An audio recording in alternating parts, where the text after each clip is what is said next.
Okay, we are live. All right, so we're going to be talking about abortion and possibly talking about trans surgeries. And this is for the Society Project that has no name yet. Um, so let's go ahead and let's start with Marcelo. Maybe a 1 or 2 minute stance on abortion, and then I'll pick another person to go to. Yeah, abortion is one of those really complicated topics because it involves a lot of cultural issues, sensibilities, religious views, and stuff like that. In the end of the day, I tend to favor the fact that having kids, right? Some of us here will have kids and etc. They know the impact kids have in our lives, and sometimes uh, unwanted pregnancies happen. Sometimes pregnancies are born out of violence or other situations. And I tend to view laws as only valid when they are applicable. If they're not applicable, what's the point, right? And that's why having very specific cutouts, it's very complicated, right? Because whenever we hear the discussion about, people are having abortions at 2 hours before 40 weeks or something like that, that's the fringest of the fringest cases, right? And it's usually for medical reasons or there's some sort of disgrace and etc. Could it have happened maliciously and etc.? I believe so. All right, the world is varied and there are a lot of crazy people around, but that's not the stance. And my final point here as an opening is that we really should listen to the women. All right, and they are the most impacted part out of it. All right, and I say that as a father, but I think that we have to listen what I have to say. And women sometimes lead complicated lives all around the world, right? Sometimes this 12, 20 week and etc. discussion is very US and Eurocentric, and all around the world things are much more complicated and nuanced. I speak as a Brazilian living now in Spain, having lived in other places, Poland and etc. So I know that the discussion, I have changed my views according to the places that I was living in. Yeah. All right. Phil, what's your opening couple minutes? On a side note, real quick, I just want to let you know, Marcelo, you speak English very well, but the combination of the accent, with more importantly the low sound volume, it was a. I just had to pay close attention. I just want to let Right. you know. So that I'll might try have to been. fix it up. Yeah. Thanks. Um, my stance is that reasonable people can certainly disagree in the middle of abortion. You know, like if at 20 weeks, at 12 weeks, at, you know, but, once you get to like 30 something weeks, um, we're definitely dealing with a human being. Um, and things are complicated when perhaps consent was not fully there, or other complicating issues. So I totally agree with the problem that it isn't simply every case of like two people agree to have consensual sex, um, don't make any attempts to use contraception, and then they wait around for a while and find a reason where they're like, you know what, I don't feel like having the baby, I'm going to have an abortion. But we do sort of need to pin down which case we're talking about, because things are totally transformed. The discussion is totally transformed if we're not talking about consensual sex, if we're not talking about a medical reason, if we are talking about toward the end of the pregnancy. And oftentimes it is said that, well, abortions at the very end of the pregnancy are, exceedingly rare. Well, okay. So if it's exceedingly rare, and we agree that we're dealing with a human being at that point, then let's make the agreement that if there's no rape involved, and there's no and it is late term abortion, that we can ban that. And then we can have a different discussion about the rest because it is a complex issue. At the very beginning of abortion, you're dealing with, I mean, at the very beginning of conception, you're dealing with just a cell. It's not a human being. And at the very end, you are dealing with a human being. And so it's a tough issue. And somewhere in between, we have to grapple with that. And we have to take into consideration that you have a parent, a woman who has her own rights. Absolutely. It's just that, her right to force a human being into existence and then decide to kill that human being, that also requires a little bit of something we should be looking at.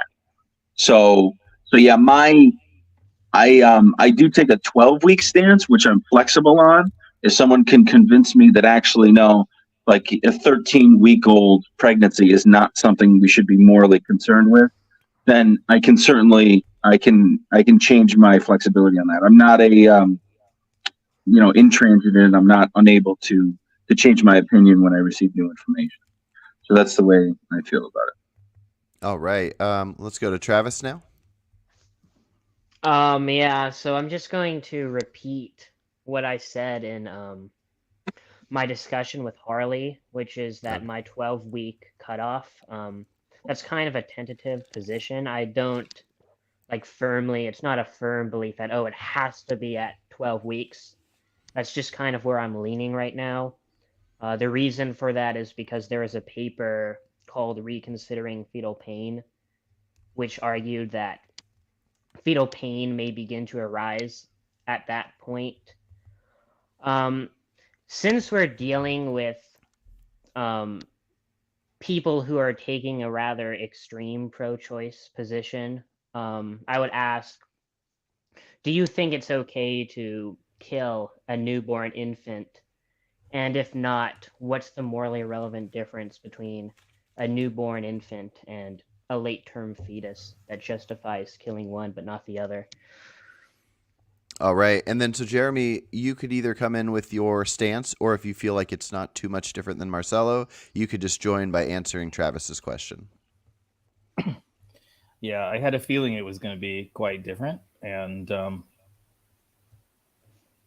don't know how much of my thoughts Travis or Phil has heard, but I don't take a very strong moral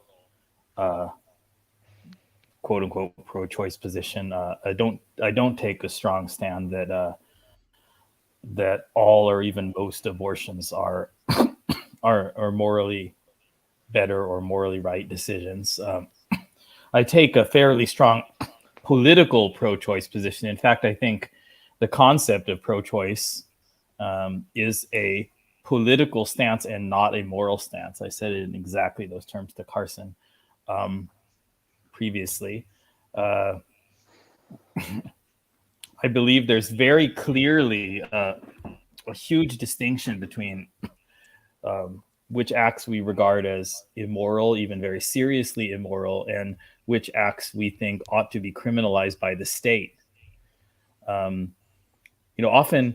often, it's good that Phil's here, who's a Christian, because I more often find myself arguing to vegans that having the priority of criminalizing animal consumption as soon as possible is a terrible idea that will backfire in the form of civil war, organized crime.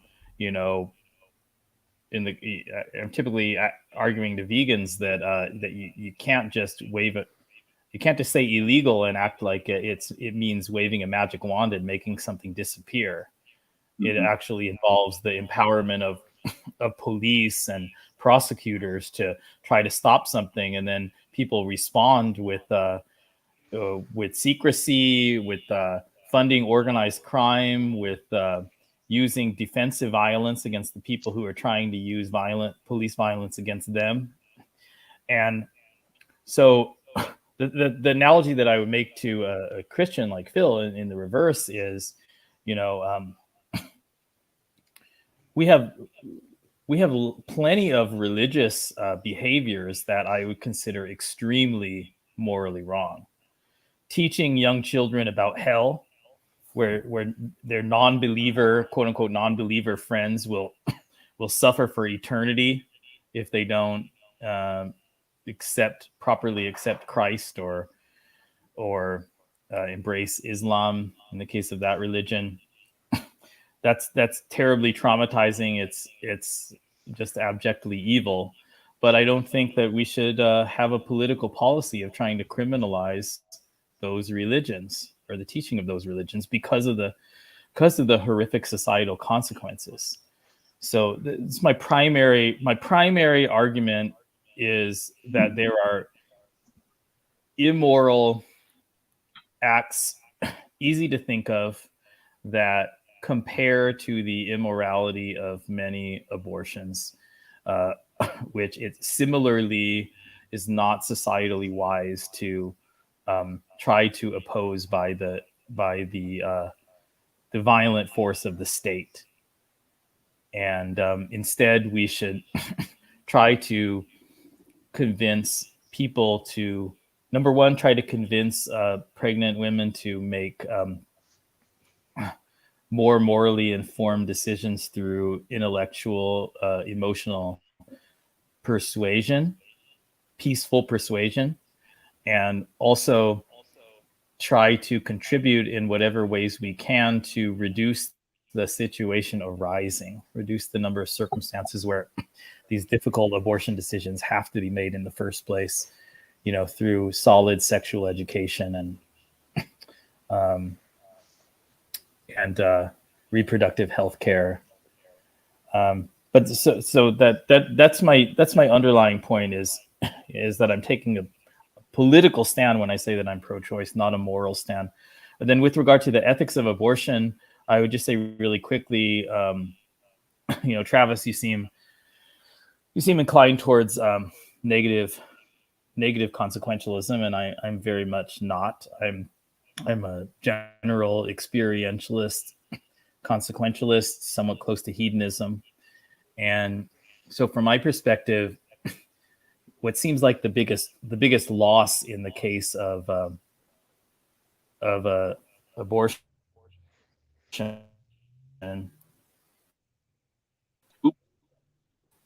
You're freezing up a bit. is the I'm getting this from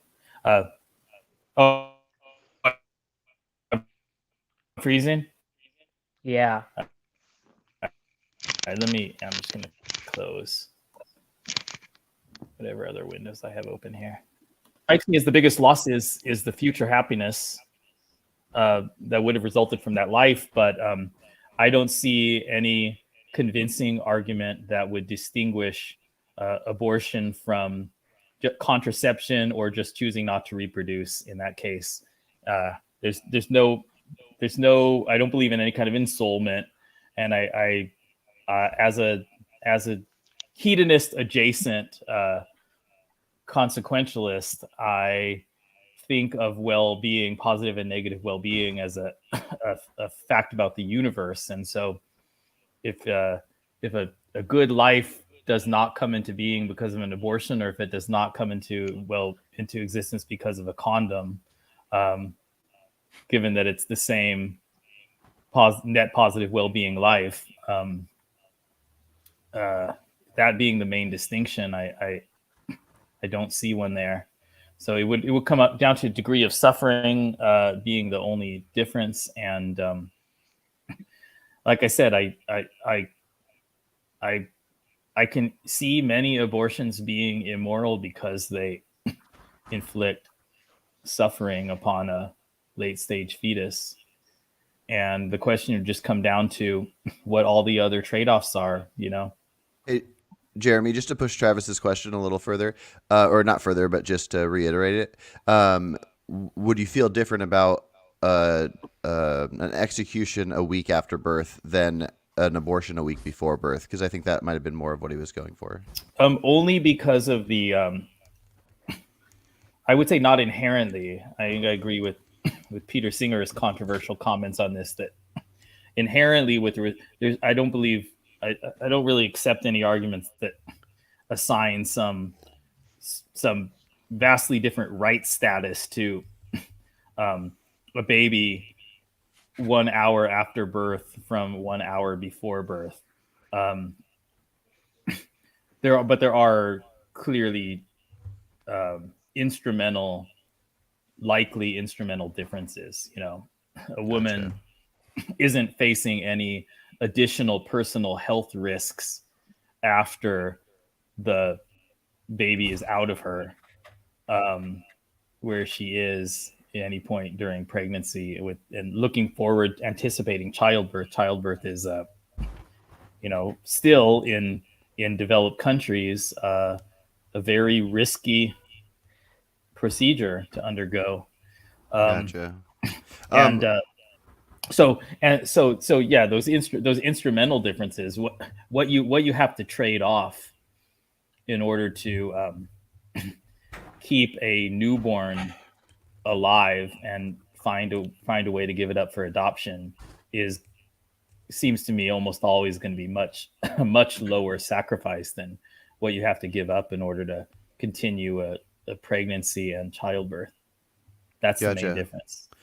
In a sec, I think it'll be good to have Phil respond to what Jeremy initially said, comparing it to like religion and different moral things. But real quick, just keep going with Travis's question. Marcelo, do you have any different thoughts on why it would be okay to terminate, even if it's unlikely, but if it's legal, for the sake of inconvenience, saying there's no good reason, I'm about to give birth tomorrow, I want this baby terminated, versus a baby being born in a hospital and tied up in a garbage bag or something like that. And then Travis can kind of challenge you guys after you answer that one. Sure. Yeah, I think that those brief introductions here show the difficulties, right? Because we have several different routes in which we can approach abortion. We have the religious route, political, philosophical, moral. All of them lead to different places, right? Which is complicated. In regarding to the question, I think this is a false equivalence, right? It's not a perfect analogy, right? Because things change, right? It's 2 meters is not the same between you and your room, and if you like, there's a black hole in the middle and you're after it, right?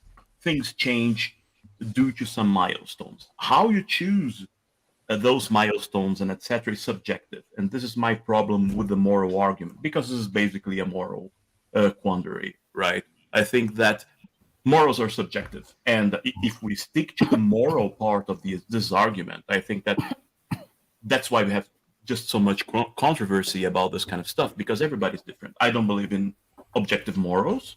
I think that morals are all subjective, and that in itself is a polemic statement, and I understand that, but that's the foundation of my understanding regarding that. So after what we consider birth happens and the baby is in this world with the possibility of autonomy without the mother and etc., it changes, right? It changes in regard to the laws, and that's what we've had in most countries, some sort of provision in this regard, and medically, psychologically, in terms of how the mother sees the fetus versus the baby, stuff like that. So I think that it's an analogy that draws from the heat of the moral argument without really addressing the pragmatic choices. And I'm a pragmatic in this regard, first and foremost. I think that things need to be doable, like I said.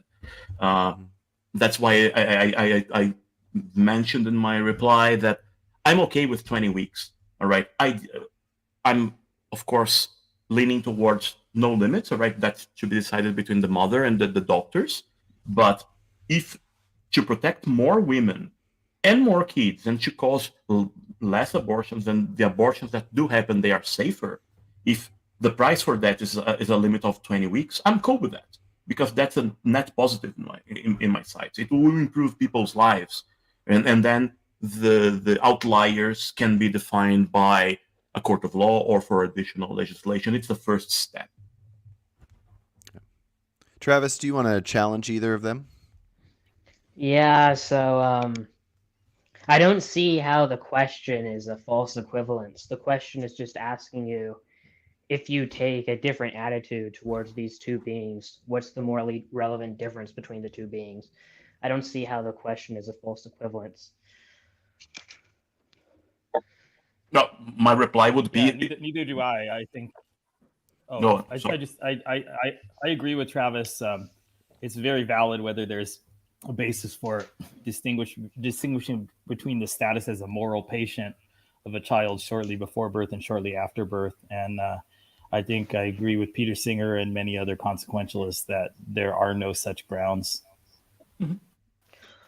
Well, then I'll just make a note that that question, it doesn't actually make a statement about the moral status of either the fetus or the newborn infant. It's just asking, well, if you take this view regarding the infant, what do you see as the morally relevant difference that justifies a different treatment or giving the fetus a different moral status? Well, yeah, and I mean, I hope you're satisfied with my answer that it's primarily the large trade-off in the form of the dangers of pregnancy and childbirth that don't exist for a newborn. Do you want to chip in, Phil? Well, I will mention really quick that my faith consists largely just of my personal relationship with Christ, and it tends like I'll have people who will call me kind of will say a bad Christian, or one of my best friends will often call me an atheist Christian, because my faith consists purely just of a relationship with God, whether or not He exists, and I don't even really tend to look to the Bible for as many answers as I think 99% of Christians do. So I can't really wave the banner of being the Christian in the group and having a religious position. I will say that on the issue of subjectivity of morality, I agree. At a certain level of analysis, it has to be subjective, right? Morality cannot exist if there are not morally significant agents trying to ponder what that morality is. That's the only way it exists. But we all have it, right? We have our opinions and we have a basis for what we think is right or wrong. So I don't really see that necessarily as relevant, because in the end, someone's going to base their morality on, well, if I have my presupposition, which is that actually it's the consequence that matters. If someone else says, no, I have more of a deontological position, or a Christian chimes in and says, no, actually morality is just the arbitrary, received morality from Christ, from this book, then those are positions. And so I'm kind of curious, are we all consequentialists here? I don't know. I wouldn't say I'm a consequentialist. I'm more of a pragmatic realist, Okay. more than anything else. Yeah. While I have no problem with consequentialism most of the time, I don't know. I think that it sometimes I don't know. It kind of breaks down. Okay. Well, I call myself, sorry to interrupt you, Travis. I call myself a deep consequentialist, which is that it matters very much how other people perceive the answers you come to as well. And so if you could convince everyone else you're right and what you're saying would work, that's fine. But if society views it differently, then you have to change your position, because that all of the subsequent consequences also matter. So go ahead, Travis. Sorry. Oh, well, I was just going to say that, yeah, I don't think our meta-ethical views are going to be all that relevant to the conversation. I mean, I'm also a moral anti-realist. I don't think there is objective morality, so I don't think that's too relevant. And also, I would just say that I kind of think of this discussion as being entirely about morality. Like, even the question of whether it should be legal or not, like a legal stance is still a type of moral stance, right? Like, let's say if I think that something's morally wrong, but I also don't think it should be criminalized, like the reason I would take such a view is because I think it would be more morally wrong to criminalize it, right? So, like, say being rude, for example. Being rude is morally wrong, but it's more morally wrong to criminalize it, to criminalize being rude. I just take Yeah, that. I don't absolutely. really know what it would mean for like this to be a talk about it non-morally. Like I don't Well, know what it no, would I mean to don't. make legal prescriptions without it being like a moral kind of thing, a moral stance. Yeah, I don't. I Um, don't. I don't think. I might have. You might have misunderstood my saying that morality and politics are separate. I don't mean no, to I say think that. Travis was My. responding to Marcelo's comment on the moral side of it. Oh. Yeah, Oh. I was Okay. more responding to him, not you, Jeremy. Um, but yeah, real quick. Oh, okay.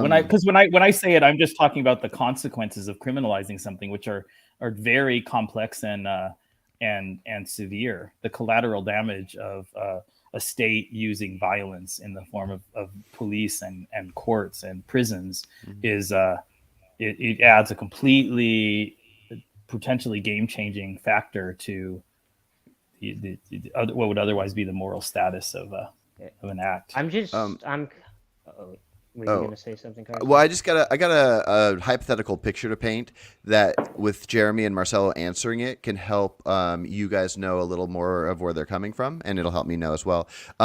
Imagine a hypothetical future where on a piece of land, we'll just call it Earth, we're able to grow babies in a lab. And so, two people that want a baby, man and a woman, they come, they bring their eggs, their sperm, and it starts growing in an incubator. So there's no woman's body involved. And then in this hypothetical, imagine there's all the resources in the world. There's all the money in the world. There's millions of people lined up wanting to adopt babies. So would there be any point where if somebody started having a baby, the baby's at conception, the baby goes to all these different stages, we got sentience, consciousness, all these viability, all these things, with there not being a mother's body involved, do either Jeremy or Marcelo think that there is a point where the parents can say, we don't want our human with our genetics in the world, we changed our mind? At what point are they not allowed to, and at what point would they be allowed to? And then maybe Phil and Travis can bounce off whatever you guys say. It Right. takes away. It clearly takes away a lot of the major trade-offs against the well-being of the fetus, which are again the very serious risks of pregnancy and childbirth, and not only risks of something catastrophic happening, but reliable long-term negative health consequences to a woman's body for each child that she has. Mhm. That's not something that should be discounted. There's biochemical kinds of deterioration. Yeah, well, I feel like that can be brought Various back in chronic. once we Okay, discover what your so value is of mm, a human stage of life. so those things get taken away in your thought experiment, and so then what will be left as the the consequences to be traded off? Well, maybe something like a reasonable expectation of net negative well-being for the child's life were it to be born. Some kind of change in the circumstances where the parents now know that the child is going to be born into significant poverty, or some risk of abuse, some some fact that gets discovered that leads to the expectation that a child that was previously expected to have net positive well-being is now expected to have net negative well-being. Something like that would still exist in your thought experiment. Yeah, for me, I think it takes most of the bite because I think that most of my concern in relation to abortion is a concern for the mother.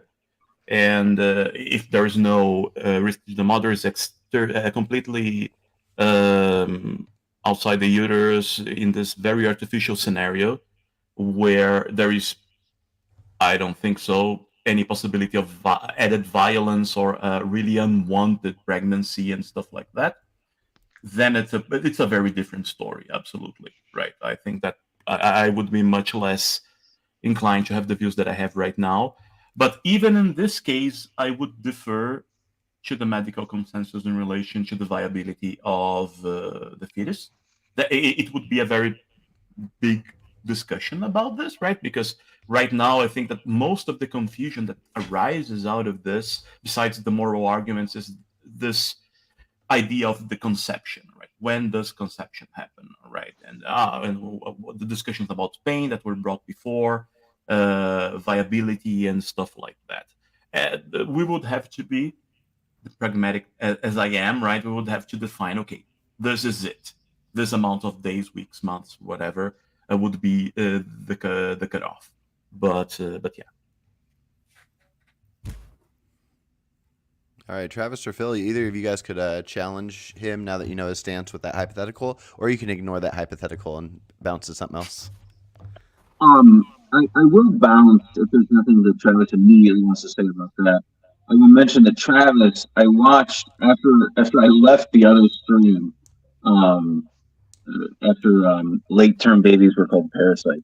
I did watch the rest of it, and you brought up an interesting analogy where you said, after the baby's born, would you allow the mother, or how did the analogy go with the button where you could press the button to kill the baby? Yeah, so the thought experiment that I brought up in that discussion was like, say the mother, you have a newborn baby, right? Just a typical newborn baby, and the mother presses a button that now makes the newborn baby physically dependent on her Mm. in the same way that a fetus is physically dependent on a mother. Would it now be acceptable for the mother to kill that baby? One way in which we could slowly sort of expand on that is if someone says no, or they would say that the real crime there was to press the button in the first place. Why would you press a horrible button like that? We could then say, well, okay, what if there is some sort of motivation other than sadism to press the button? Like, you press the button and there's not 100% chance that it actually works, to make the baby dependent on the mother, but there is 100% chance that it will make her come, right? It'll give her like a physical satisfaction, maybe even an emotional satisfaction, a sense of euphoria. But maybe only a 1% chance that it makes the baby again physically dependent on the mother. And then slowly what we see is evolving this analogy that really is more to how it works in real life, where someone has sex for the relationship, for the companionship, for the physical pleasure, and there's not 100% chance that it results in a pregnancy. And then we could sort of narrow into what about the evolution of that thought experiment from the perfect button thought experiment to the actual pregnancy. Like, where's the moral paradigm shift there? If everyone here agrees that it's immoral to push that button in the first place. Yeah, what do you think, Marcelo? Or Jeremy? So the big problem with the parasite description in the pro-choice literature and pro-choice conversation is that generally when the parasites that we typically think about, we have reason to believe have a very low level of sentience, if any sentience at all. If it were the case that each one of the lice infecting our hair had as much sentience as an average human, then our moral consideration about using the anti-lice shampoo would be extremely different. So so parasite, it technically refers to a kind of relationship, which there's a separate argument of whether a growing fetus has that similar status biologically. But regardless of that, there's this question of biological dependence in the definition of the word parasite, but in its connotation, it smuggles in our awareness that the bacteria, the tapeworms, the lice, or whatever, don't have a very high degree of sentience, don't have very high status as moral patients. And so to apply that to something that has a similar biological dependency but is much more highly sentient is is a is an unreasonable move, clearly. Yeah, the other thing about the parasite talking point, which I didn't point out at the time in that discussion, but someone later mentioned it to me, is that if you're going to say that the fetus is a parasite because it's physically dependent on the mother, I mean, and if you're going to say, oh, it's a parasite up until birth, I mean, like that's very strange. Like after the point of viability, it's like the fetus isn't is the fetus really physically dependent on the mother, because technically it could survive outside of Yeah. the womb. So Couldn't you say it was a prisoner? The mother was yeah. committing a crime of imprisoning the fetus when it would have been viable outside of her. So she's the one committing an offense. Yeah. Retaliatory force should be used against the person who's kidnapping somebody who could be viable on their own. It's ludicrous, right? Yeah, I also think that. Oh, go ahead. Yeah, just let me comment that I haven't watched this specific example that you people are mentioning, but I find it a very curious analogy, right? To consider even thinking about the baby as a parasite.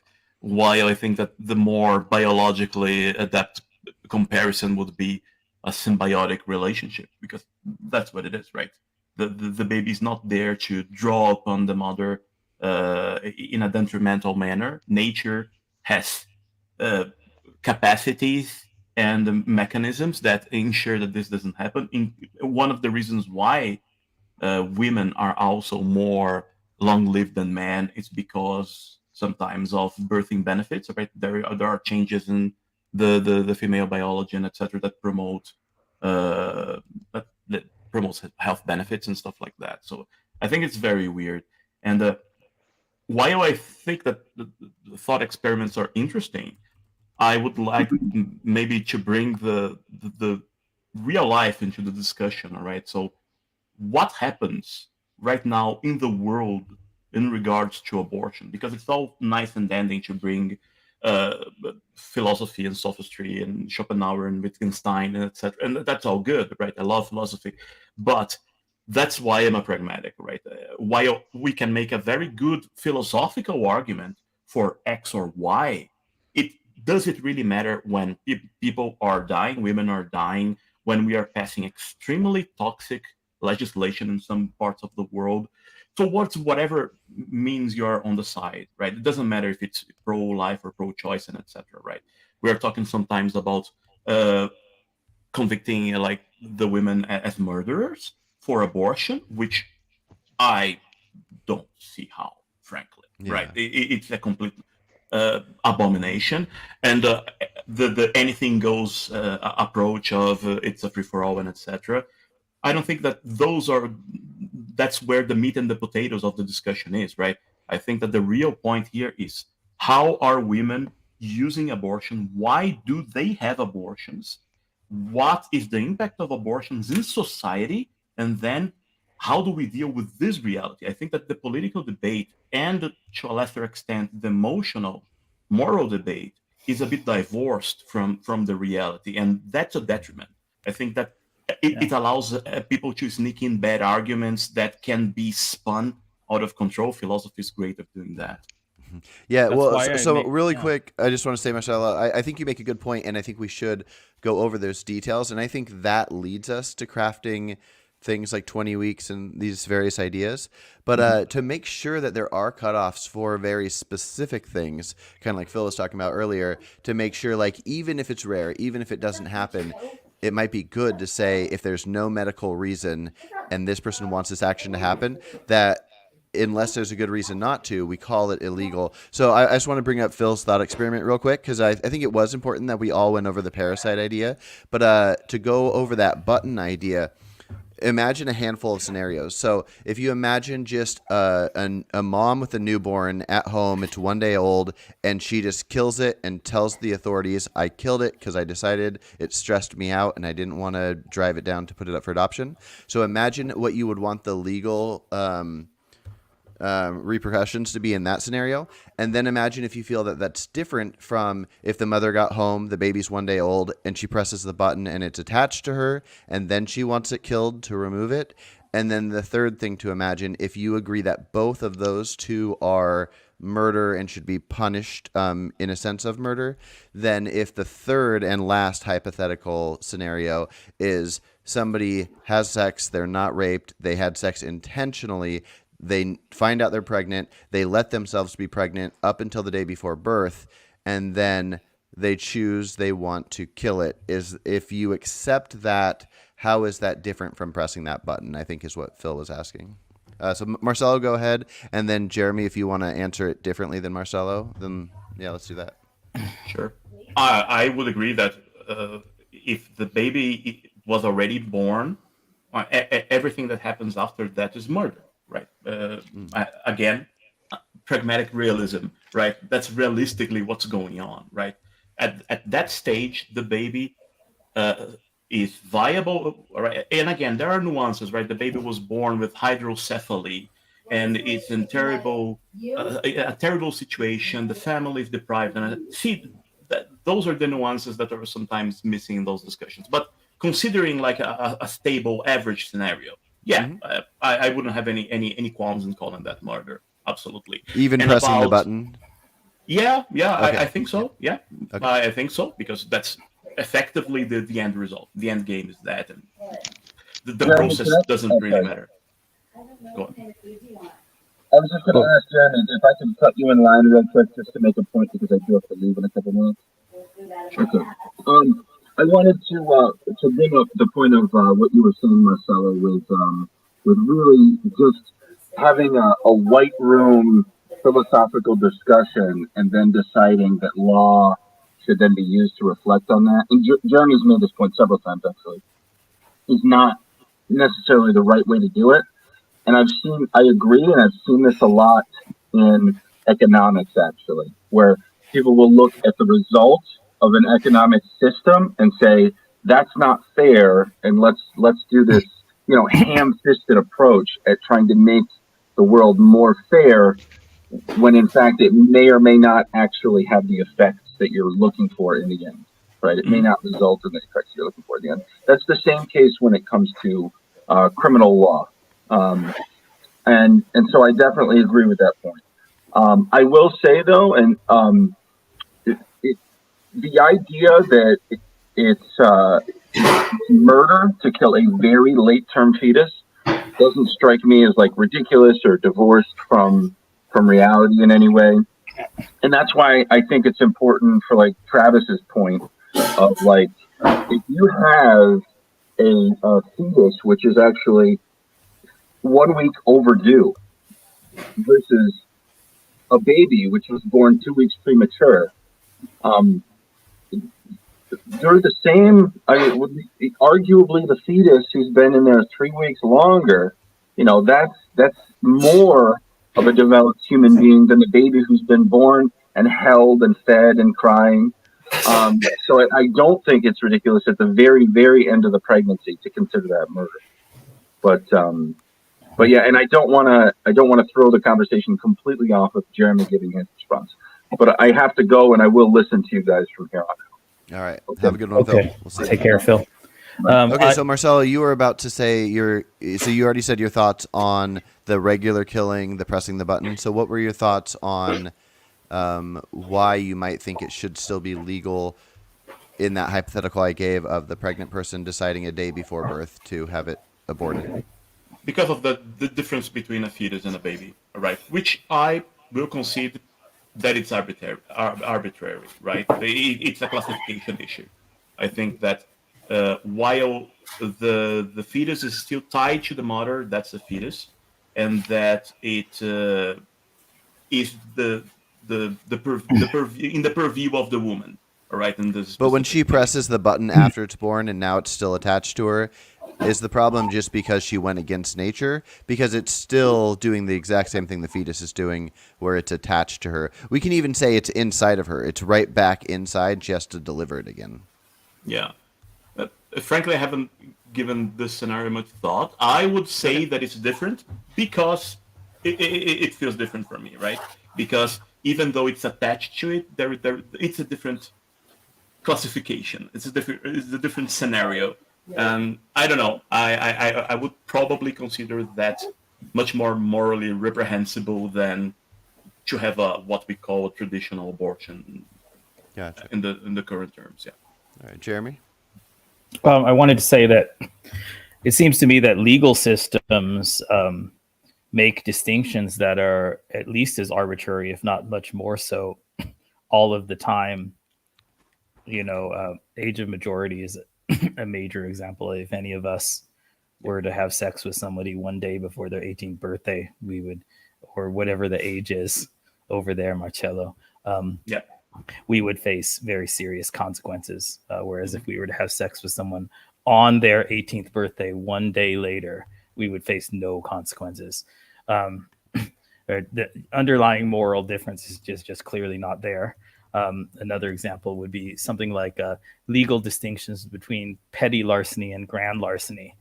If you say stole something that was valued at slightly less than $1,000 or slightly more than $1,000, you could potentially face very different legal penalties.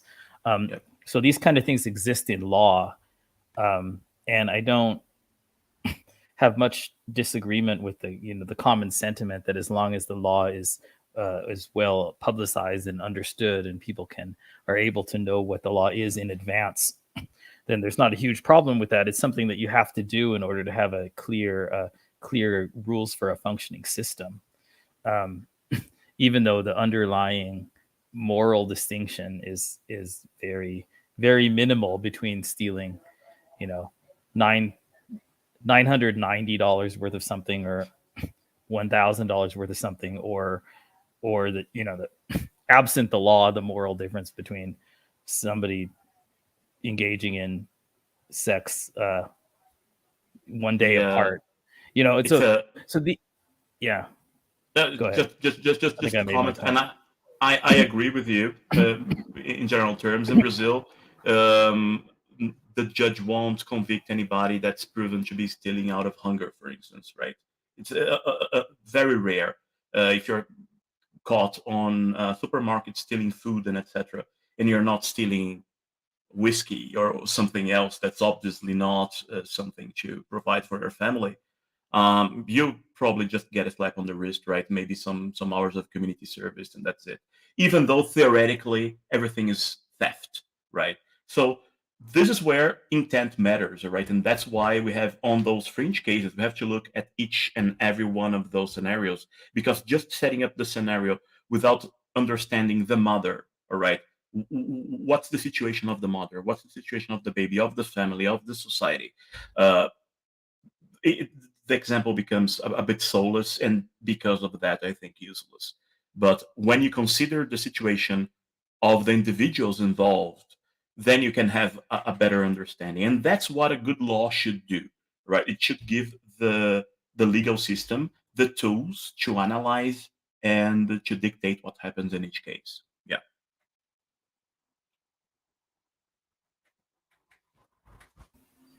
So one other thing that I should bring in here, because it's not exactly on point of your button pressing experiment, but you're talking about the example of consensual sex producing the fetus as one of the distinguishing factors. I wanted to say that Carson, when you had a talk with Wendy a while back, I completely agreed with her on one point, had me sort of vigorously nodding my head, which is that sexual coercion is not binary. It's not either on or off. So this kind of convenient move that people often do, especially people that consider themselves pro-life, as they say, well, as long as it wasn't rape, as if that's something that you can kind of hand wave away and justify your opposition to abortion on the grounds that you're carefully carving out, that you're neatly carving out this category called rape from other cases that result in pregnancy. And Wendy was exactly right. The way that sexual coercion can play between two people in an encounter is very clearly continuous. Um, and also, she mentioned things like societal pressure that, especially in certain kinds of conservative communities, family pressure that creates circumstances where we wouldn't want to say that it meets the burden of proof to convict someone of sexual assault in court and send them to prison, but nevertheless, it's not fully, or it's not extremely on the consensual end of the continuum, or the mutually beneficial, mutually respecting end of the continuum of sexual encounters. There are elements of pressure and implicit coercion and lack of fully informed free action that are involved in a lot of these cases.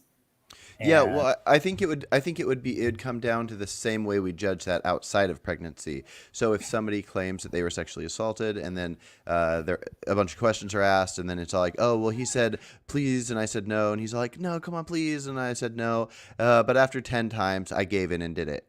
So we could decide various different things as lawmakers. We can just say, oh, that's super douchey and immoral, stop doing it, but we can't legally prosecute it because that was just you giving into pressure. Or we could be a society that says that kind of pressure, if it's proven, caught on film and audio, that we'd say there's jail time. And that's up for us to decide. We can decide that as a society. But the same way we decide that, we could decide the same thing about somebody that's pregnant, that one person might call rape and one might not, and say, oh, well, I should be able to have an abortion because I was pressured into the sex. And then that's why we'd have to decide as a society, if we want to have an exception for rape, do we include something like somebody saying please 10 times, or do we not? And so I don't think we just shut it all out because there's a fuzzy line. so I think, Carson, my consistent position is against increasing the power of police and courts. So I would require a quite high standard for convicting a man of rape and sending him to prison. But in the same by the same token, I would require some kind of very high standard of full consensuality in order to morally judge a woman who ends up wanting to have an abortion. These middle ground cases that Wendy was talking about, it presumably in her community where she grew up, she was well acquainted with them. Those are the kind of cases where I would neither want to send the man to prison, nor would I want to take away the woman's political power to make a choice concerning her body and her future that results from that middle ground, fuzzy kind of sexual encounter. Gotcha. Yeah. I have some thoughts on that, but I think I'll let Travis hop in. Travis, did you have any comments on Jeremy's pointing out that we have to pick an arbitrary line of the difference between a 17 and an 18-year-old? And do you think that applies how he's saying pressing the button a day after birth to make a baby attached to you versus the day before birth, that we just have to pick an arbitrary line? Do you think that line makes sense to put there based on what Jeremy said? So I do agree that, I mean, at least for some laws, there is going to be an arbitrary line. Like with the age of consent, it's kind of like, well, there's no really good reason to put it at any one particular point, but we do need to put it somewhere, right? Because we clearly see a difference between like a 2-year-old and like a 35-year-old. But so I do agree in that sense, that there are going to be arbitrary cutoffs sometimes, but I don't necessarily agree. Well, I don't know if he said this, but I don't think that all legal cutoffs are going to be arbitrary. Gotcha. Well, and the arbitrary line could also be in various different spots, similar to you. 17 is close to 18, but if you keep saying that, then eventually you get to 13 and 12, and so you do have to have a number, and it has to make sense. But just because numbers have to exist somewhere, doesn't just wipe out the question of abortion. I think that's why some people would say, oh, okay, yes, a number has to be there, but if I care about sentience, it has to be at 12 weeks. If I care about viability, it has to be at 20 weeks. And so it's still going to be arbitrary because there will be some fetuses that start having consciousness at, like 19 weeks, but some at 24 weeks. So we're not going to be able to encompass every single one into one. The question's really just going to come down to, even if we consider an act of abortion immoral, do we think it should be permissible? And so that's why I think it's kind of complicated. In my mind, I would say if you've had enough time up until 20 weeks, now I even say 12 weeks, but I'm just saying up until 20 weeks to have had the abortion, find out you're pregnant, all this stuff, and you choose to let it continue, aside from some edge cases, which this whole thing is an edge case because they almost never happen after 20. But for the ones that do happen after 20, the idea that somebody would want to fight a ban saying, if there's no medical concern and all you want to do is not have this human living anymore, saying you're not allowed to choose that after 20 weeks, that makes perfect sense to me. So I guess it's the idea is convincing fellow humans that their moral stance should say, even though it's immoral, it should be legal to terminate it for no good reason. I do have a question for Jeremy. So, Jeremy, is your position on this that abortion should be legal up until the point of birth? I should also say that in the concept of this society designing experiment, we're supposed to be creating our own sort of unitary society consisting of ourselves, or I guess millions of copies of each of us, or something like that. Which doesn't have any women, so it's not going to be, or has one maybe. There is one woman. Okay, that's kind of like how Genesis goes in the Bible, right? Just so you can get a better picture of it, how I imagine it is there's 30 of us senators, and what we are voting on and deciding on is essentially what we would want to convince other people of. By sharing our opinions, we would hope to move the majority to hear what we're saying and go, oh, that makes sense, I like it, or to hear the argument and go, no, I prefer that guy's argument. So Okay. we don't have to imagine that we're controlling everybody, and we also don't have to imagine that they are carbon copies of us. It's what would our argument be to convince other people of how a society should exist. And Yeah, go the on. key thing is that a society would just be our society, and it wouldn't apply to the current state of the U.S. right now. And so I wanted to make that point to Travis that my answer is really, my political answer is really taking into account the current state of the U.S. and the foreseeable consequences. So I might have to change it in order to keep to the terms of the society building experiment. But the reason Well, sorry to cut in one more time. Actually, I think that probably forever, but at least for right now, we should view it as if we're looking at outcomes and stats as the U.S. right now. So if we're deciding on something, even though our society is hypothetical, it's the U.S.'s stats. Okay. So yeah, Travis, my main response to you is that the reason I'm politically pro-choice, being in the U.S. today, despite seeing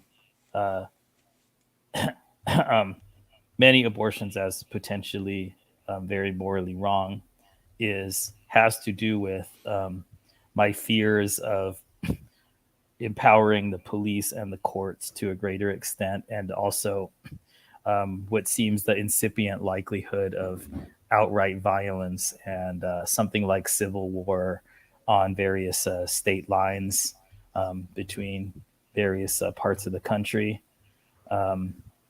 I just see that as such a great, a likely potential of very negative consequences. That the thing to do is, um,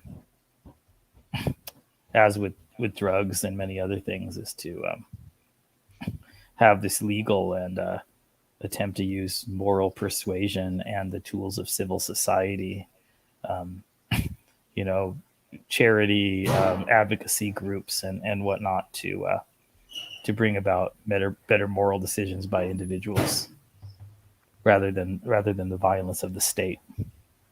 So I'm still a bit confused. Like when you say you're politically pro-choice, do you mean pro-choice like all the way, or Up until birth, yeah? um, Because there you could be pro-choice and think there's like a cutoff at some point, right?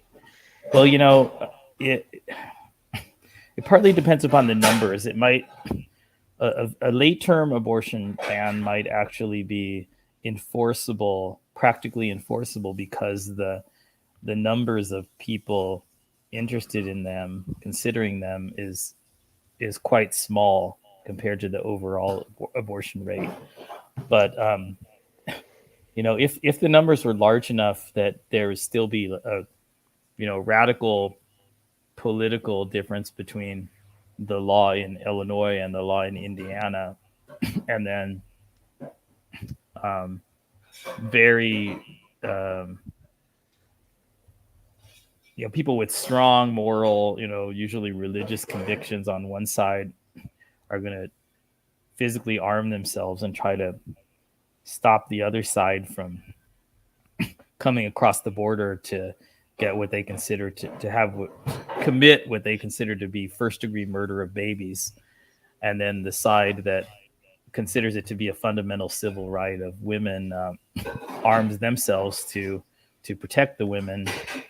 And you have conflicts all along borders like that, of which there are many throughout the country. Um, I think we can reasonably foresee um, consequences that are worse than the original problem that we might have wished to solve. Yeah, I mean the reason I asked is because I was just curious if you would think, um, if you would say that banning abortion, or like the kind of abortion bans or cutoffs that are being proposed here, if you would say that that lowers utility in the world. Do I think that it might very well lower utility to have a ban on abortions past 20 weeks? Yeah, for the reason I suggest, that the level of open violence that very well might exist with states adjacent, geographically adjacent states with very different viewpoints, as we have in the U.S. right now, and different factions within those states, it's a great risk. And much of the same reasons, very similar reasons why I favor decriminalization of drugs, that I think, morally, in and of themselves, have pretty clear negative utility in society. And I believe that the criminalization of those drugs currently leads to much larger negative utility. And so I would hold the same view in our current climate of something like 20-week bans. Yeah, so I did a stream. I don't know if you saw it, but I had a stream with Jerome a while ago, and we were talking about abortion. And one of the things I said in that stream was, in terms of abortion's effect on utility, I would say like I'm agnostic in regards to that. I think the overall impact of abortion, or like outlawing abortion, on utility, I think that's very unclear which policy would be better for utility. One other thing, Travis, I mentioned it already, but to reiterate, that I think a lot of people who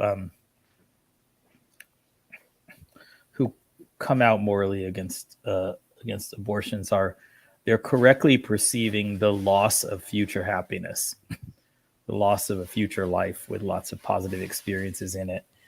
Um, and I agree that is the major loss. It's probably in many cases much greater than the actual suffering that takes place during an abortion itself. Is the loss of that person's happy life. But I I don't find any compelling reasons to accept um, any ethical difference between that loss of potential life and the loss of potential life whenever anybody uses contraception and never conceives in the first place or just chooses not to have sex, whatever. Just all the potential humans who could have been born who are not being born is similarly a loss of potential positive well-being in the universe. So I think people are making that ethical error, and that's playing a role in their conclusions about abortion. Is they're following. I mean, many philosophers have defended the position that calculations of well-being can only apply to someone who already exists. But I don't find those arguments compelling. Well, I would like, in terms of the potential life lost. I mean, if we're going to say that it should be legal, like, are we confident that the suffering caused by criminalizing it would outweigh the additional happy lives brought into existence? Okay. So are you okay? You're invoking the idea not that there's something significantly different between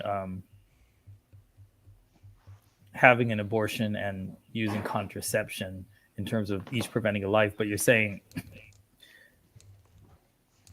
yeah, for each abortion that takes place, it doesn't sort of automatically cause somebody else to conceive elsewhere, right? So there's not this compensating life. So the intervention of outlawing abortions would just create larger population, more lives, and so those lives would contribute to aggregate well-being. Um, yeah, that is a good argument. And then, yeah, I mean, it would probably that's the kind of consideration that plays the largest role in my saying that I would be morally against many abortions. I think many people are making an error, and they would actually add a lot of well-being to the world if they made the choice instead to bring that child into existence and raise it with the best life. Yeah, I would be morally, I am sometimes morally against several different kinds of abortion, but I simply think that that doesn't matter, right? What matters is the end result and the realities of it, right? And again, it's very easy to get stuck on a few fringe cases that highlight some depravity or some really abnormal situation, right?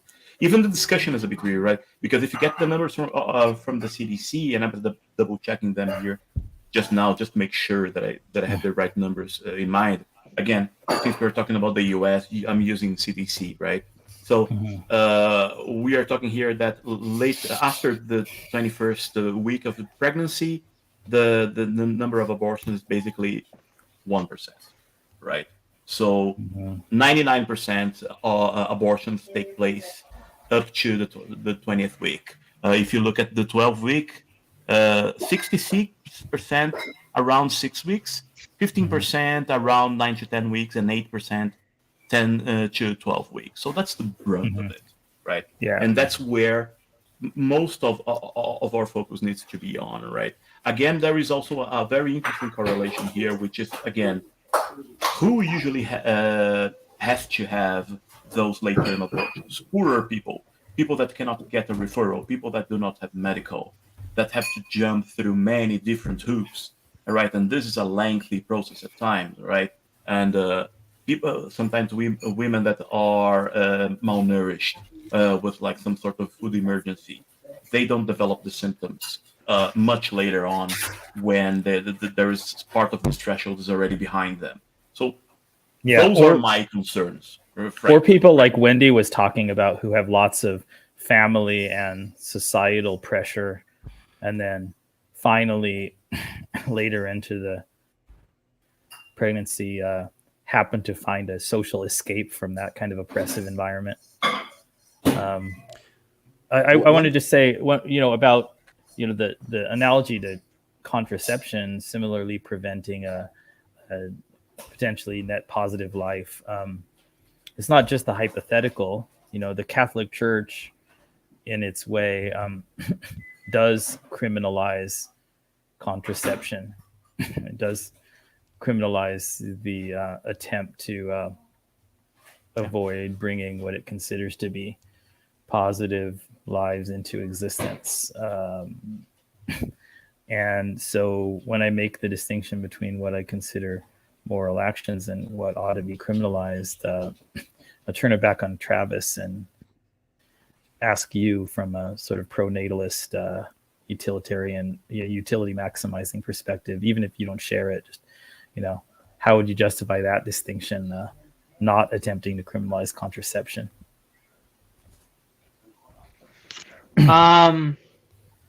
I don't think there necessarily is a distinction, right? It's just going to depend on the utility, right? Like, if it were the case, I'm not saying this is the case, but if it were the case that criminalizing contraception would result in more happiness than the suffering it caused, I think you would, as a utilitarian, have to say that we should criminalize contraception. I don't think there necessarily is a distinction. Can I add on to that, Travis? Would that also mean that you'd have to have some kind of an enforcement to procreate once a month? I mean, if that raised utility, then yes. I don't know. I don't know if it actually would. I'm not actually making a claim. Yeah, but that if it I'm just would, saying, there's no rule in mind that you would want people to have their freedoms to choose to not have children if it increased utility. well, yeah, because utilitarianism. Well, I guess it depends on the type of utilitarianism. At least if you're a hedonic utilitarian, you're not going to intrinsically value freedom. You're just going to care about the effect on like happiness and suffering in the world. Yeah, I happily bite that bullet. The reason why I don't want to criminalize lack of maximum procreating. I mean, number one is that currently the existence of extra humans overwhelmingly tends to be a net harm to the well-being in the universe, mostly because of consumption of animal products from factory farms. And secondly, because of the huge collateral damage of using state violence in the form of police and prisons to try to enforce morality. It always, to my understanding of history, backfires. Unless there's a large majority of moral consensus in place before the criminal law gets applied.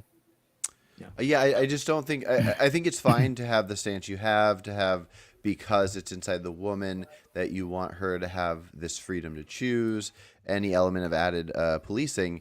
But if you're going to accept the added policing of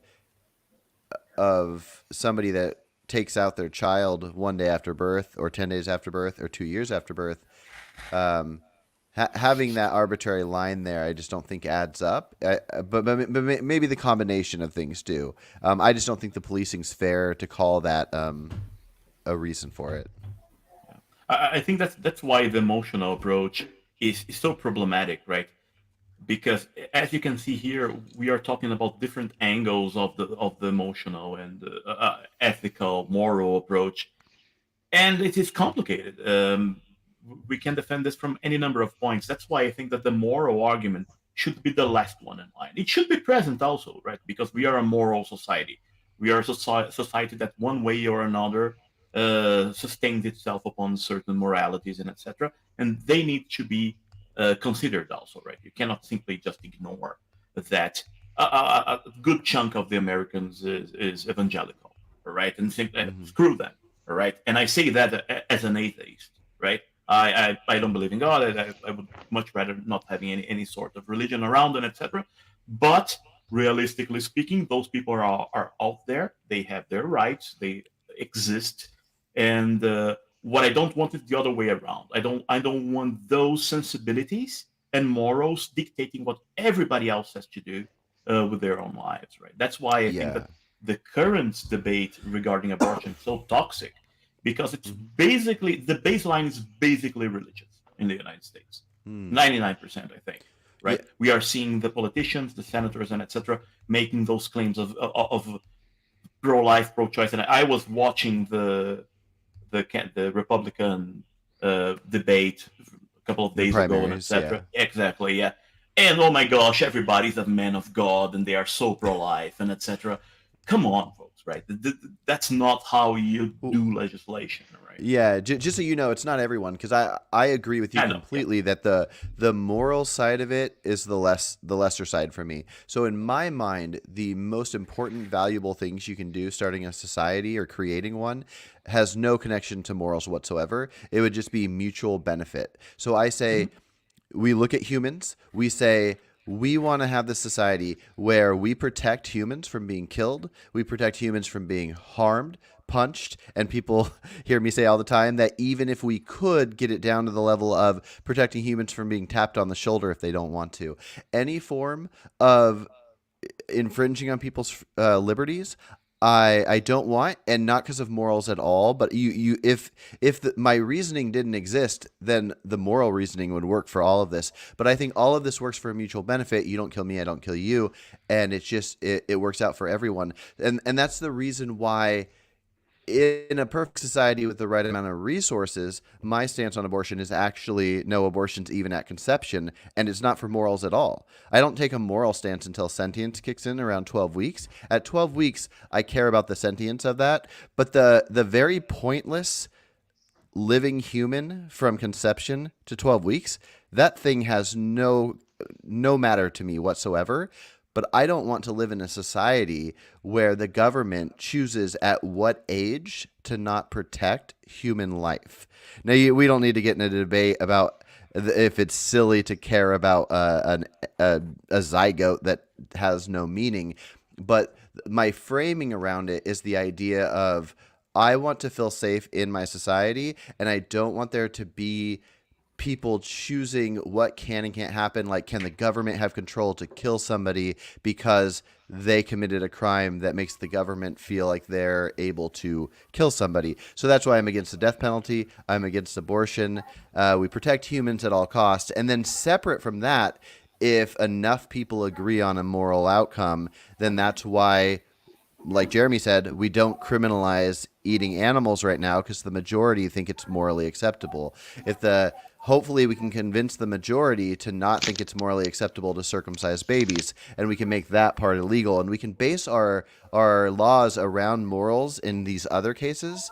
But having protection from the government, I just think is valuable for mutual benefit. I just want to hop in here. I'm not really sure.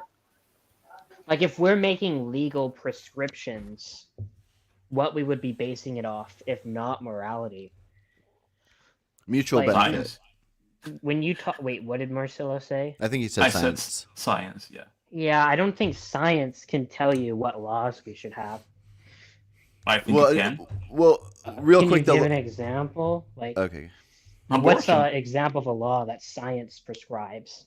I think that, for instance, in my home country, you could go to jail if you didn't vaccinate your children. I think that's absolutely a good stance, right? Because there's no drawback. Before we continue along this Yeah. line, on YouTube we can't use the C word, but you can use the word you just used and go on. I'm Okay. sorry. Okay. Travis, in case it's not clear, I fully agree with you that political judgments are based upon morality, and I find it hard to see what else they would be based upon. It's just that,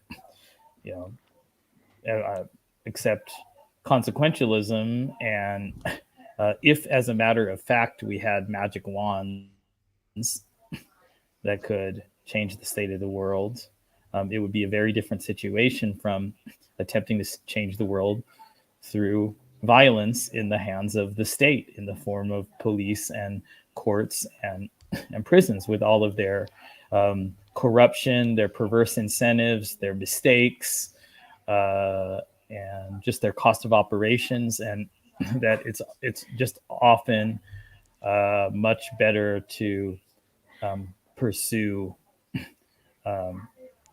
improvements in well-being through what are generally referred to as civil means, through argument and persuasion and charity and so forth. So it's not. I'm not stepping outside of morality. I'm just saying that the moral calculation it involves huge cost and uncertainty and potential potential corruption and retaliatory effects like black markets, organized crime, and in the worst situation, civil war and anarchy in response to moral judgments being imposed upon an unwilling population by the state. Mm-hmm. Can I give an example to Travis? I was giving you the example of science that I was mentioning. Let's look then at the other side of the scale, right? End of life, termination of life, right? I believe that everybody should be able to decide, okay, my life ends here, and etc. I have a terminal condition or something like that. I think this is an act of self-affirmation, all right, of your liberties, of your existence, and etc. That people that defend the moral argument say that's immoral, right? So that shouldn't happen, and etc. Because every life is God given, or whatever else that they do, right? And in this case, then what's the deciding factor? Skipping the morality part, right? I think that herein goes science, right? You go to the doctors. The doctor said, okay, this person has a terminal illness, all right? Cannot do it, very painful. This person has a very short lifespan, very poor quality, right? So we are giving the go, okay, this person can choose to terminate his own life under certain conditions. Then you go with the psychologist, talk to the psychologist attest to the scenario, right? Then you have a very good validation that's scientific, just something that should, in my opinion, skip completely the moral argument, right? That is the kind of scenario that I'm talking about. And of course, science is not the only arbiter, all right? But in this scenario of life and death, I think science is a good neutral definer. Yeah, I don't think you can base laws off science. Like in the example of parents should vaccinate their children, I don't think there's any scientific fact that entails that parents should vaccinate their children. Like science can tell you that, well, if you vaccinate your children, it'll make them less likely to die, but science can't tell you that you should make your child less likely to die. That should be I don't think science can make legal prescriptions. There's some moral judgment going on there that it's bad for parents to be neglectful to their children, or I don't see how just science alone can get you to that political judgment. Wow, you don't reject the is-ought gap? How controversial. Yeah, I think that there's the never law been any. Yeah. The science here is not like one of the powers, not the executive or judiciary.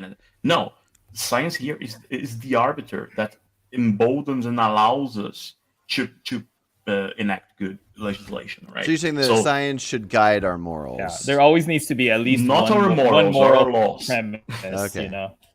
Yeah. This should really not be Because- controversial. I've never heard any Then we can go- halfway reasonable attempt to justify the opposite. There has to be at least one moral premise that's introduced into the argument to combine with all the scientific views in order to get think to so, a and moral that's- conclusion. That's why I wanted to challenge Travis on what he was saying. So, like with my stance of the most important elements of societal laws would be mutual benefit. If we're all living out in the wild, we have no society, and then a group of 10,000 of us decide we're going to get together, we're going to declare what our borders are, and we live together, and the only law we're going to have is it is illegal to kill anybody. You don't kill me, I don't kill you. It's not illegal because it's immoral. It's illegal because we each don't want it to happen to ourselves, and therefore, if we agree to not do it to each other, then that'll be a good outcome, and we can all benefit from it. And anybody that fails and does it because of our government, because we started a society, they put you in jail, and let's just say you're in jail for life. We can ignore if that should happen or not, or we don't have to worry about death penalty or anything. But I don't think there's a moral component to that at all, and I think that's probably the best thing, the best element of a society is that one thing I just said right there. So Okay, so I guess there's one. I guess I can make a qualification here. I think it's possible for something to exist that can be reasonably called politics, which is not grounded in morality. I think Travis, you're talking about like some kind of legitimate grounding of politics, and a legitimate politics should be grounded in moral considerations. But sure, if you could describe like the biggest guy with the biggest club making everybody do his bidding, and then having some henchmen who can enforce their own authority in the clan, you could describe that as politics of a sort that's not necessarily grounded in any justifiable morality. But yeah, so I guess I kind of agree with what both Carson and Travis are saying. yeah, I mean, I should clarify my view. I don't necessarily think that like morality, moral judgments, I don't think that's a necessary component to make like political or legal prescriptions. But you do need some sort of normative component, right? Like Carson, this kind of what you're talking about is maybe not a moral norm, but it's a prudential norm. Like there has to be some sort of normative component to it. Like I don't think you can get to a political judgment just out of just on descriptive facts. Well, I think the Like, normative element would just be that everybody benefits from it. It would be not murdering each other, not punching each other. It gets dicey when you add in like property, because as Locke says, we don't have endless resources. But anything that comes down to violence, where any individual wouldn't want it to themselves, it just comes down to the mutual benefit. Although it becomes complicated when it comes to children, but yeah. Travis, would you say that then in this primitive clan where the biggest guy with the biggest club says, if any of you doesn't do what I want, I'll kill you, and then they do what he wants, would you describe that as not yet political until some point where he says, in addition, it's right and proper that whoever is strongest gets other people to do what he wants? That's the point when it becomes political, is when this moral consideration gets added to the pre-existing. I don't think politics necessarily requires a moral component to it, but I think like in practice, for virtually all people who make political judgments, there's a moral component to it. Or normative. But I think like normative. You said normative. Yeah, I would say there doesn't seem to be anything normative in just the biggest guy saying, "Hey, I will choose to kill you if you don't choose to do what I want," and then people with their own preservation in mind do what he wants. There doesn't seem anything normative in that. Well, if you're saying the law should be such, or that people should obey me because I am the biggest or strongest or whatever it was. Right. Once he says that, once he says that, then it would be political because there would be a normative. But he doesn't have to say that. You don't have to say you should obey me because I'm stronger. You can just say, I just am stronger and I will kill you if you don't obey me. And there's not a normative statement in there yet, it seems to me. Okay, yeah, I don't think if you're describing it like that, I don't think I would call it political. Mhm. All But right. I don't think you can get from descriptive premises to a normative conclusion. I don't think that makes any sense. I agree. I fully agree with the vast majority of philosophers, other than Sam Harris and Ayn Rand. My two favorite philosophers. Okay. Before we hop off here, does anybody want to throw in any last thoughts on this? And we were talking about abortion in general, but as far as any last thoughts, the vote that's coming up, or that's currently happening and will be finalized tomorrow, is should it be a ban at 12 weeks or a ban at 20 weeks? So does anybody have any final thoughts for anybody listening that is one of the senators for the project, deciding if they want the ban to be at 12 or 20 weeks? Yeah, I'll just say that let's not forget we are talking about people, right? With of course, this is a thought experiment in a society that doesn't exist and etc. But we are grounding ourselves in reality, right? So let's not forget that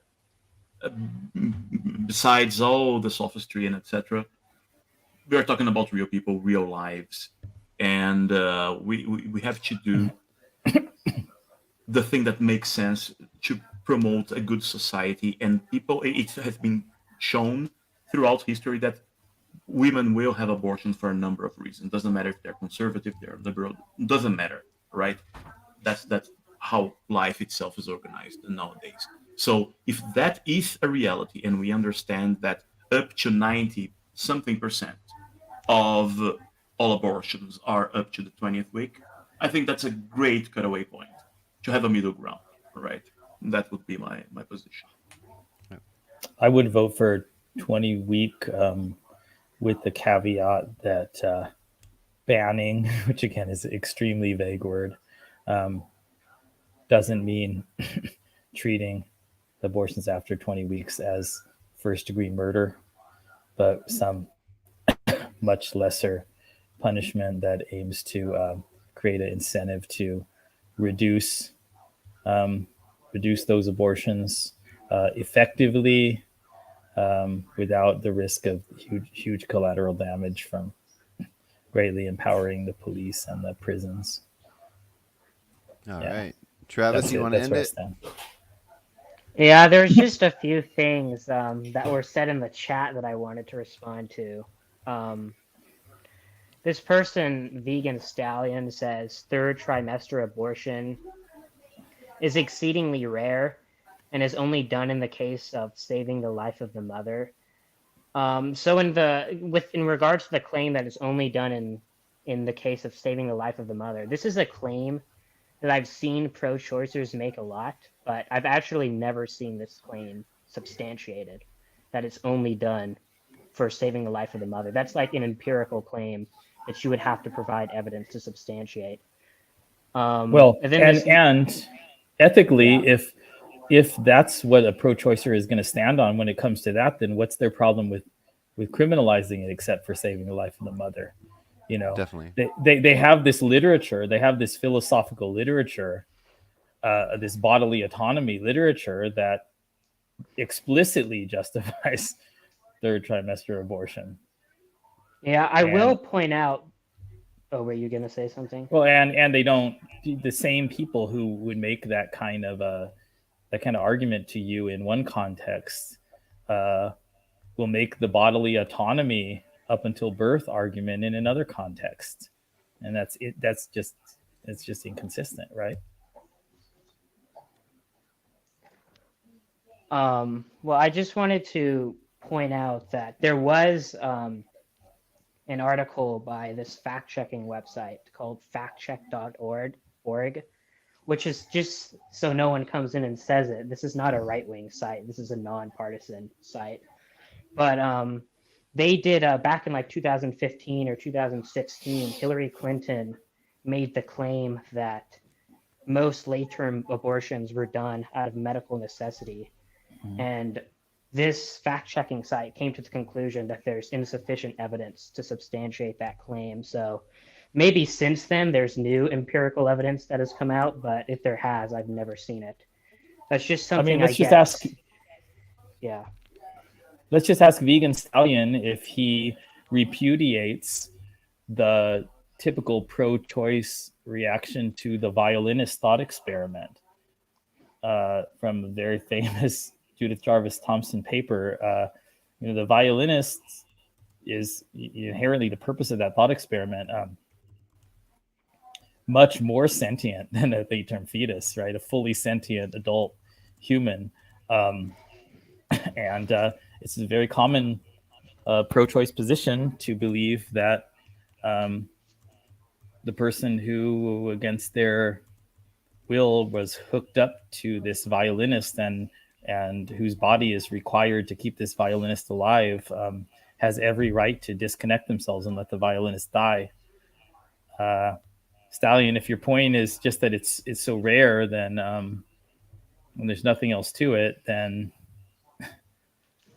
you should.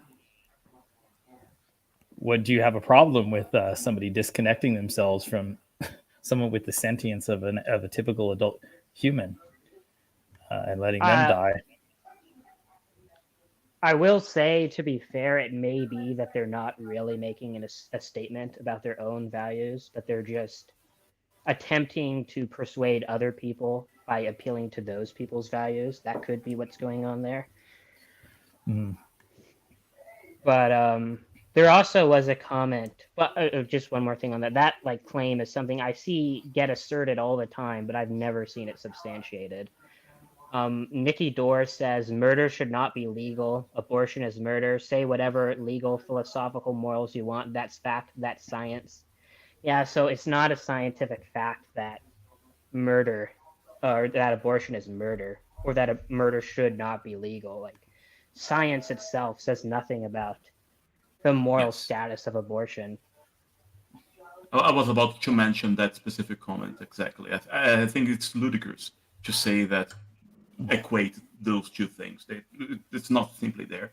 I've shared here in the private chat. Sorry, I'm not logged into the whole thing here, but I've shared here the CDC surveillance system on abortion and etc. And there you have all the data, the variables, and etc. to see exactly what kind of abortion happens and when. There you will see that the late term abortion after 21st week and etc. is an aberration in statistics, right? And it's done almost always to preserve the life of the mother. Yeah, it will show there. We should never.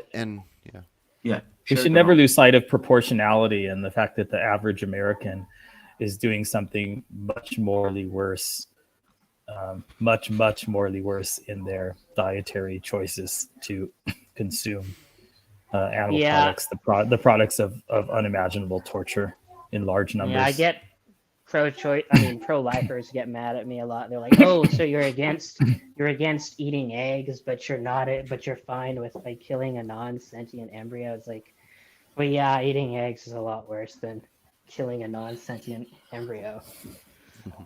As a non-vegan, all right, I understand that this has an added layer of complexity for vegans. I'm absolutely on it. Yeah, I understand it. Yeah. Okay, well, I think there's probably a lot we could say. Travis, I'll let you say one more thing, but right after that, I think we'll close out so we can all get going. But yeah, what's up, Travis?